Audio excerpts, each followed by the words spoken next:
데살로니가전서 2장 17절로 20절에는 보면 목회자가 성도에게 어떻게 대하여야 하는가에 대한 자세에 대해서 말씀하고 있습니다. 바울은 데살로니가 교회 성도들에게 이렇게 대하고 있다는 것을 말해주고 있습니다. 13절로 16절에 보면 바울이 데살로니가 교회 성도들 때문에 하나님 앞에 감사하는 내용이었습니다. 그들이 하나님의 말씀을 선포할 때 하나님의 말씀으로 받아들이고 그대로 순종하였습니다. 어려움도 말씀 속에서 힘으로 이겨냈던 것입니다. 또한 그들은 많은 환난이 왔어도 예루살렘 교회를 본받아서 그 환난을 이겨냈습니다. 우리가 예수 믿다 보면 어려움을 참 많이 당하는 경우가 있습니다. 예수 믿는 것 때문에 어려움을 당할 때가 있다 그 말입니다. 그런데 많은 성도들은 이런 어려움을 당하면 예수 믿는 것을 포기하고 세상으로 나가버립니다. 그러나 데살로니가 교회 성도들은 그러지 않았습니다. 더욱더 하나님을 의지하고 그 어려움을 잘 이겨냈던 것입니다. 그래서 바울은 이 데살로니가 교회 성도들을 생각할 때마다 감사하면서 그들을 참으로 사랑스럽고 그리고 자랑스럽게 그렇게 생각이 되었던 것입니다. 그러므로 17절로 20절에 보면 그들을 얼마나 바울이 사랑하게 되었는가, 그리고 그들을 보고 싶어 했는가, 그리고 그들 때문에 바울이 만족해하고 기뻐했는가에 대해서 기록하고 있습니다. 바울은 16절로 12절에 보면 아버지 같은 마음, 어머니 같은 마음으로 성도들을 대했습니다. 오늘날 목회자들도 이렇게 바울처럼 성도들을 대할 때에 어머니처럼 아버지처럼 그렇게 대하여야 합니다. 그리고 그 성도들을 이렇게 자랑스럽게 그리고 대견하게 그리고 영광스럽게 생각하면서 목회를 해야 합니다. 오늘은 17절로 20절의 내용으로 목회자는 어떠한 마음으로 성도들을 대해야 하는가에 대해서 바울이 했던 것을 중심으로 살펴보도록 하겠습니다. 바울은 성도들을 늘 마음에 품고 살았던 것으로 17절에 기록하고 있습니다. 형제들아, 우리가 잠시 너희를 떠난 것은 얼굴이요 마음이 아니니 너희 얼굴 보기를 열정으로 더욱 힘쓰노라 라고 말합니다. 몸은 떠나 있지만 마음은 떠나지 않았다 그 말입니다. 마음은 항상 함께 했습니다. 이것이 바울의 마음이었습니다. 바울의 마음 속에는 항상 데살로니가 교회 성도들이 자리 잡고 그들을 마음 속에 품으면서 살아갔다는 말입니다. 이것이 어머니의 마음이고 아버지의 마음이지요. 그리고 목자의 마음이어야 합니다. 하나님께서 목회자에게 이런 마음을 주시는 것입니다. 자녀가 잘 되는 것이 부모의 마음이고 성도가 잘 되는 것이 목회자의 마음입니다. 그래서 부모님들은 자녀를 항상 잊지 못하고 마음에 품고 살며 목회자는 성도를 잊지 않고 마음에 품고 살아야 하는 것입니다. 교회를 떠난 성도라고 목사가 그 성도를 잊어버린 게 아닙니다. 늘 생각이 납니다. 지금은 어떻게 보내고 있을까? 과거처럼 그렇게 살아가고 있을까? 그러면서 기도할 때 보면 저도 모르게 그 성도의 이름을 부르면서 기도할 때가 있는 것을 자주자주 발견합니다. 이게 바로 그리워하는 마음이고 목회자의 마음입니다. 사람에게는 누군가를 그리워하는 마음이 있지요. 저는 이 그리워하는 마음을 뼈저리게 어렸을 때에 많이 경험을 했습니다. 여러분, 어린아이라고 함부로 우리가 생각하면 안 됩니다. 엄마 아빠의 얼굴을 알면 무의식 중에 엄마 아빠의 사랑을 받으려고 합니다.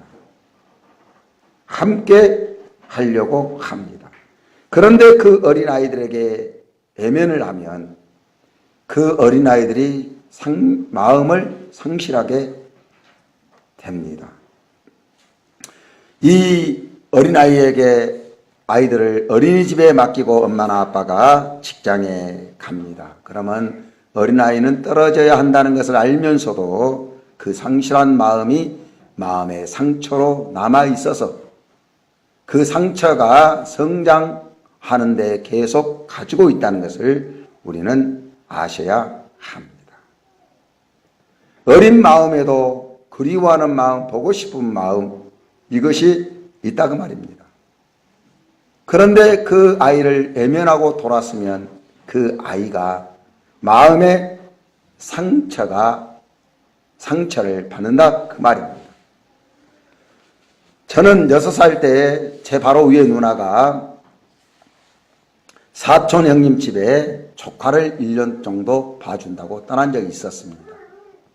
그런데 그 누나가 참 보고 싶었습니다. 어린 마음에도. 그래서 1년이 지난 다음에 그 누나가 집으로 돌아왔는데 내가 그 누나한테 가서 막 투정을 하는 겁니다. 왜 이제 왔냐는 식으로. 지금도 그게 선합니다.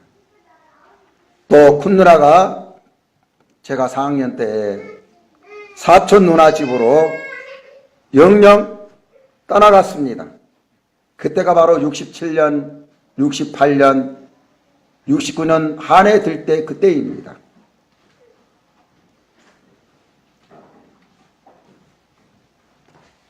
저는 큰 누나가 떠난 다음 큰 누나를 마음에 생각하면서 얼마나 자주 혼자 울었는지 모릅니다. 정말로 큰 누나가 보고 싶었습니다.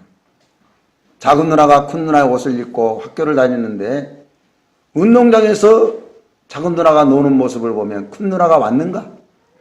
그러면서 착각을 하고 그 누나 앞으로 갔던 적이 한두 번이 아닙니다.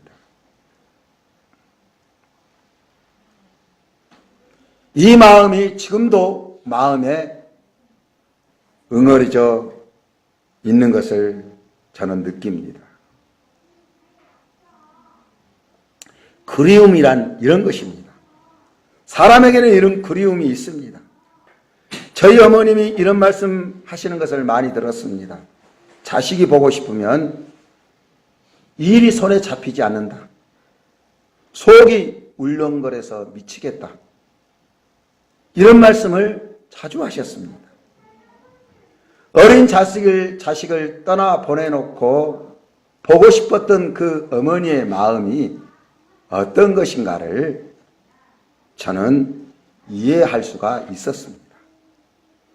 이게 부모의 마음이고 이 부모의 마음이 목회자에게 있어야 올바른 목회를 할 수 있는 것입니다. 성도를 향한 그리움이 목회자에게 있어야 한다 그 말입니다. 보고 싶고 그리워하는 마음, 이게 바울에게 있었습니다. 그래서 바울은 하나님 앞에 그 성도를 위해서 기도하지 않을 수가 없었습니다. 지금 당장 만나볼 수 없기 때문에 그 성도들을 하나님 앞에 부탁하면서 남들이 잠든 밤에 하나님 앞에 기도하지 않을 수 없었다 그 말입니다. 그리고 빨리 보고 싶어서 보는 그날을 손꼽아 기다리면서 기도한 것입니다.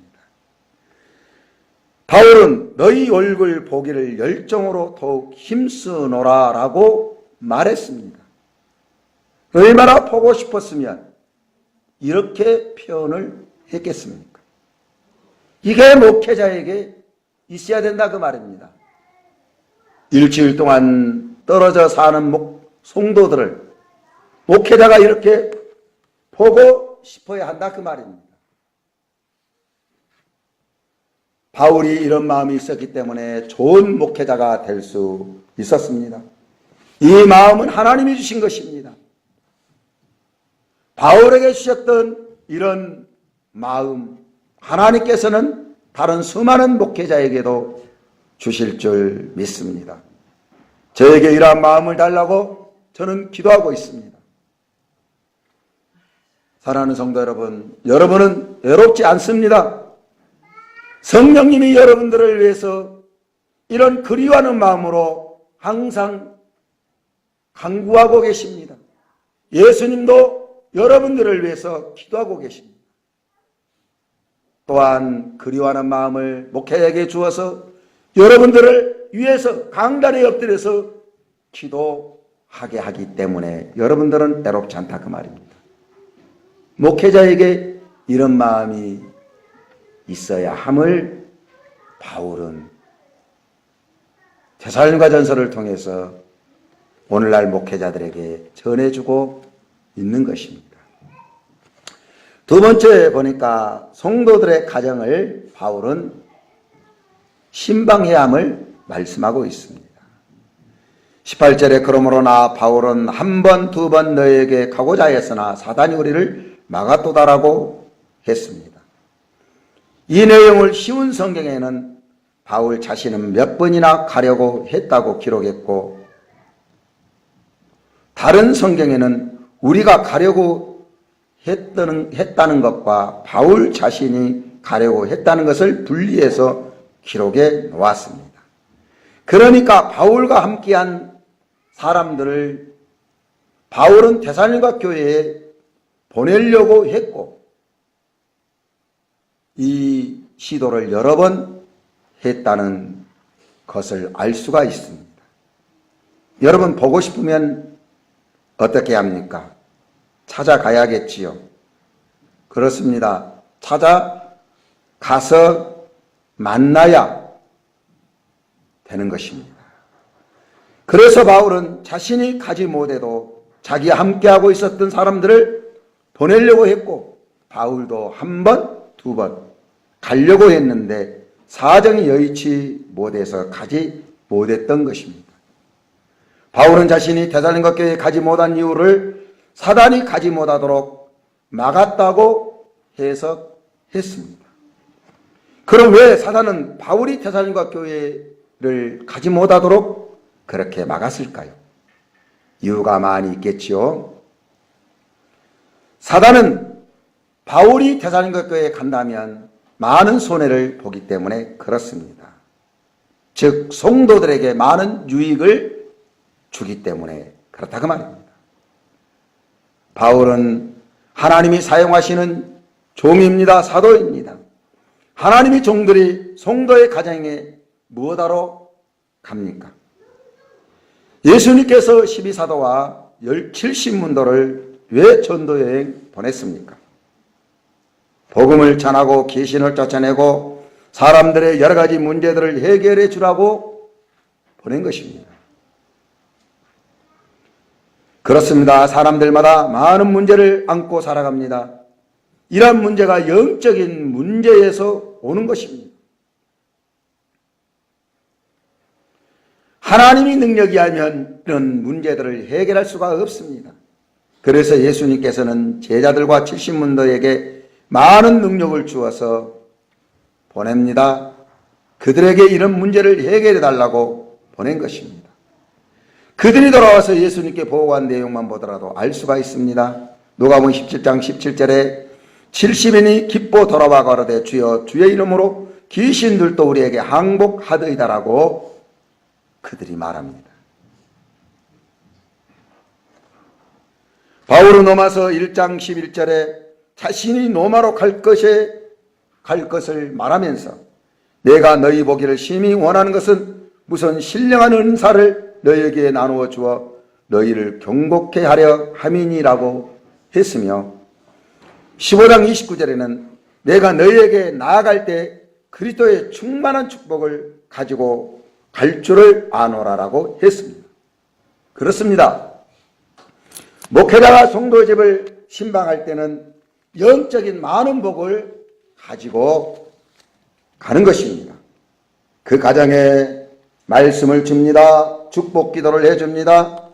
그러면 그 빈복이, 그 말씀이 그대로 이루어지는 것입니다. 신방을 받을 사람이 복받은 상태가 되어 있어야 되겠지요. 그러면 그대로 받는다 그 말입니다. 민수기 6장에도 하나님께서 제사장들에게, 아론에게, 그의 아들들에게, 이스라엘 백성들에게 이렇게 축복해 주라는 말씀을 하셨습니다. 아론과 그 아들들에게 고하여 이르기를 너희는 이스라엘 자손을 위하여 이렇게 축복하여 이르되 여호와는 내게 복을 주시고 너를 지키시기를 원하며 여호와는 그 얼굴로 내게 비치사 은혜 베푸시기를 원하며 여호와는 그 얼굴을 내게로 향하여 드사 평강 주시기를 원하노라 할지니라 하라. 그들이 이같이 내 이름으로 이스라엘 자손에게 축복할지니 내가 그들에게 복을 주리라. 그렇습니다. 이렇게 복을 빌어주면 하나님께서는 목회자가 빈 복을 그 가정에 그대로 주신다 그 말입니다. 그러므로 목회자는 늘 이런 마음으로 성도님들의 가정을 신방해야 합니다. 바울이 이렇게 대사님과 교회를 찾아가기를 소원했습니다. 신방하기를 원했던 것입니다. 목회자는 신방을 잘해야 합니다. 제가 신학교 다닐 때 교수 목사님들이 3가지 방을 목회자는 가져야 한다고 말씀하셨습니다. 그게 하나가 책방이고 또 하나가 골방이고 또 하나가 신방이다. 이런 말씀입니다. 책방은 성경을 많이 봐서 성경을 잘 알아라. 성경과 씨름해라. 그런 말입니다.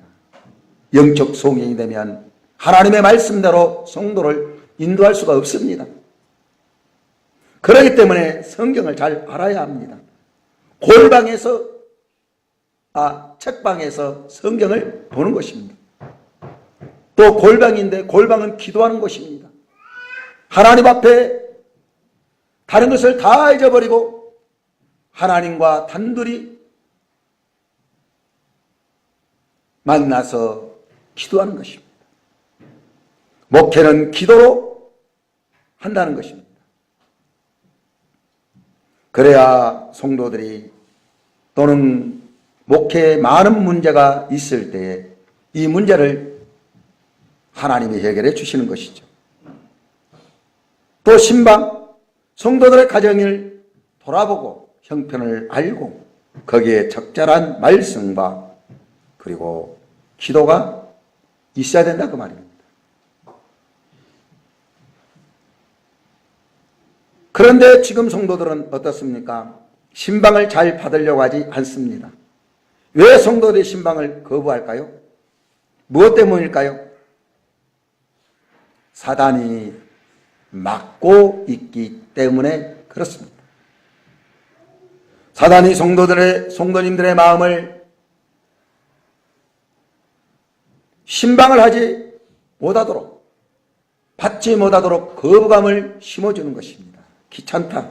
목사님께서 우리 집에 오면 여러 가지 우리 사정을 알게 되고 생활이 노출이 된다. 그러니까 신방을 받지 말자.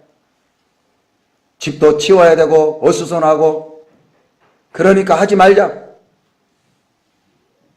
이런 마음을 심어줍니다.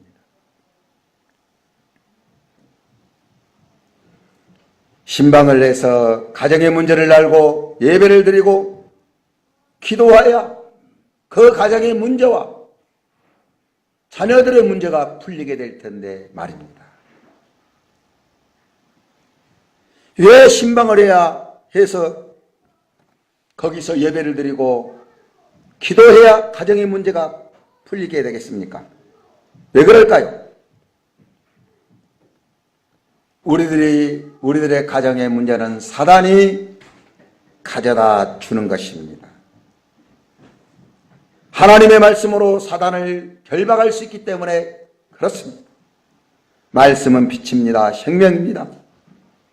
말씀은 어둠을 물리칩니다. 어둠이 빛을 이기지 못합니다. 말씀이 선포되면 그 가정의 빛이 선포되는 것입니다. 어둠의 세력이 물러나는 것입니다. 사단의 세력이 물러나는 것입니다. 그러므로 가정의 문제가 하나하나 차츰차츰 해결되는 것입니다. 사단이 쫓겨나기 싫어도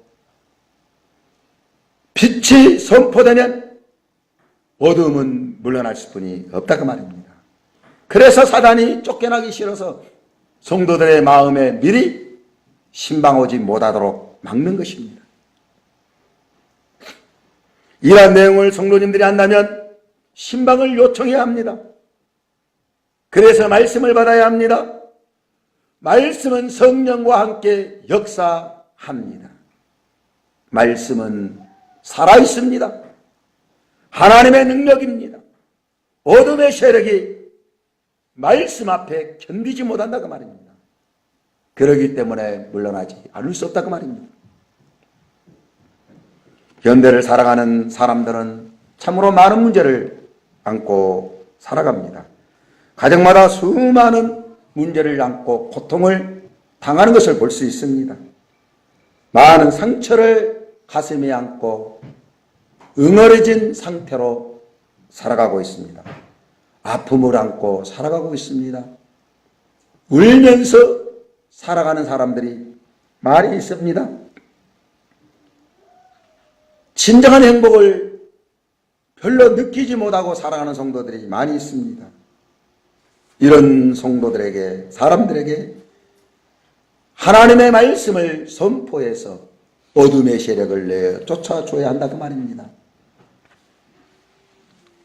그러므로 오늘날 신방은 더욱더 필요합니다. 그렇기 때문에 사단은 이런 신방을 하지 못하도록 합니다. 귀찮다는 생각을 성도들에게 집어넣어 줍니다. 자기가 고난을 당하면서도 이것을 깨닫지 못한다 그 말입니다. 목회자는 신방을 해야 하고 성도들은 목회자를 집으로 불러들어 예배를 드려야 합니다. 살아계신 하나님의 말씀, 생명의 말씀을 받고 가정이 빛으로 환해지도록 만들어야 합니다. 더 이상 악한 영이 가정에 역사하지 못하도록 해야 한다 그 말입니다. 그러므로 바울은 데살로니가 교회를 찾아가기를 원했던 것입니다. 목회자는 신방을 가고 성도들은 그 신방을 받아들여서 행복한 가정으로 만들어야 합니다. 이것이 하나님의 뜻이고 오늘날 목회자에게 본문을 통해서 바울은 이것을 말씀하고 있는 것입니다. 신방을 잘하는 게 하나님의 뜻입니다. 세 번째, 바울은 성도가 면류관이고 영광이라고 말했습니다. 오늘날 목회자들은 자신의 영광이고 기쁨이 바로 성도라는 것을 알아야 합니다. 농부의 소망과 자랑이 있다면 무엇이겠습니까? 곡식입니다. 부모의 소망과 자랑은 자녀입니다. 사업하는 사람의 소망은 현재 사업이 잘 되는 것입니다. 목회자의 소망과 자랑과 영광이 있으면 무엇이겠습니까? 바로 성도입니다. 목회자의 자랑은 성도입니다. 목회자의 영광은 성도입니다. 성도가 잘 되어야 목회자는 하나님으로부터 칭찬을 듣고 상급을 받는 것입니다. 성도들을 하나님의 말씀으로 잘 양육했습니다. 그래서 하나님의 원하는 성도가 되었습니다. 고난도 이겨내고 하나님 앞에 충성스러운 성도가 되었습니다. 그러면 하나님께서는 이 성도에게 상급도 주시지만은 이렇게 만든 목회자에게 상급을 준다고 말입니다. 농부가 농사를 잘 지으려면 열심히 일해야 합니다. 곡식을 잘 돌봐야 합니다. 병충해를 구제하고 잡초를 뽑아주어서 곡식이 잘 자라도록 해줘야 합니다. 짐승들이 곡식을 해치지 못하도록 보호해 줘야 합니다. 그렇습니다. 성도가 하나님의 말씀대로 살아가는 좋은 성도가 되게 하려면 목회자도 성도를 이렇게 돌봐야 합니다.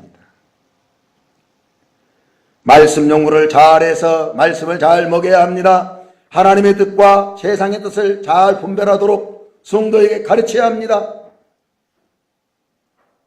성도에게 하나님이 최고며 하나님만 의지할 뿐이라는 것을 확실하게 심어줘야 합니다.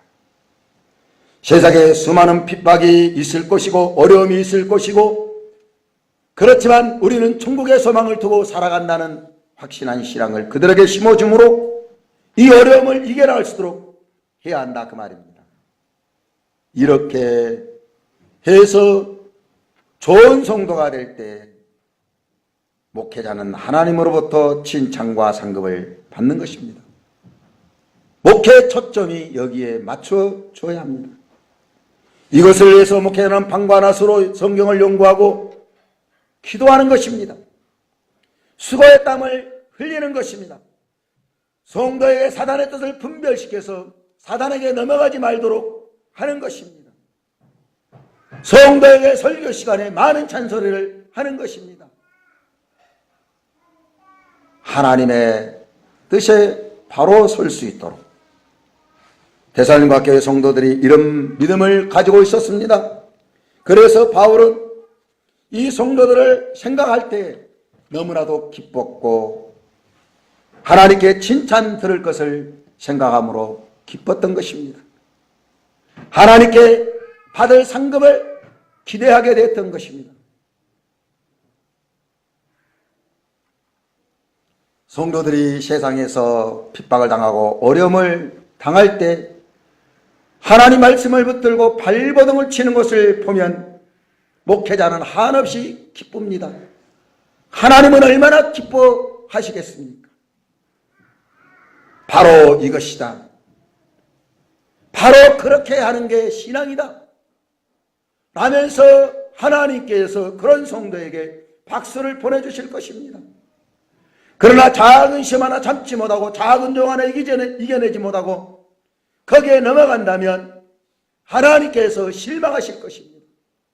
목회자도 실망할 것입니다. 이런 성도를 보면 괴롭습니다. 한없이 분한 생각이 듭니다. 험한 생각이 듭니다. 힘들게 해왔던 모든 목회가 허사였다고 생각이 되어집니다. 이렇게 하라고 목회한 것 아닌데라는 생각을 하게 됩니다. 세상 것들에 대해 이기고 강인한 믿음으로 살라고 목회한 것인데 말입니다. 세상을 이기라고 설교하고 성경을 가르쳐주고 기도했던 것입니다. 이것이 목회입니다.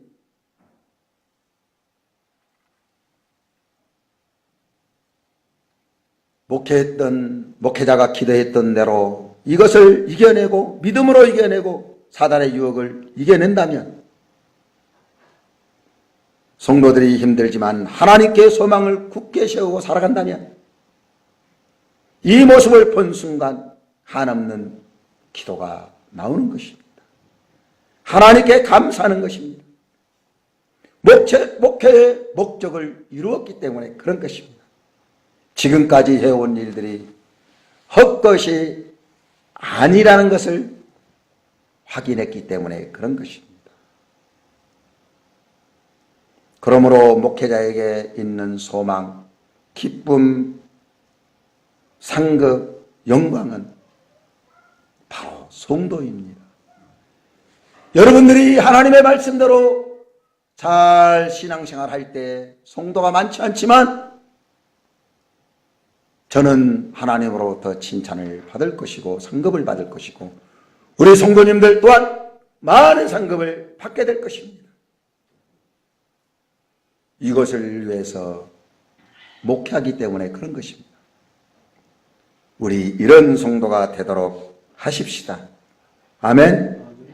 작은 유혹에 넘어가지 맙시다. 말씀을 굳게 붙들고 힘들고 어렵지만은 고통스럽지만은 눈물을 흘리면서 하나님 앞에 기도하고 하나님을 의지하면서 이겨내도록 하십시다. 그러면 하나님께서 여러분들을 도와주십니다.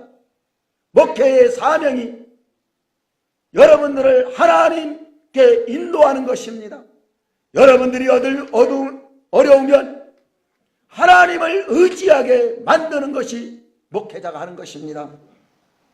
여러분들이 힘들고 고통스러울 때 하나님 앞에 기도하게 만들고 말씀을 붙들고 온전히 하나님을 따라가게 하는 것이 목회자가 하는 것입니다. 이런 성도를 하나님은 원하시고 그들에게 복을 주시고 그들의 기도에 응답해 주시는 것입니다. 우리 이런 성도가 되도록 합시다. 그래서 여러분도 많은 상급을 받고 저 또한 목회하는데 하나님의 위로를 받는 이런 일이 있을 것입니다. 우리 이런 성도가 되도록 하십시다.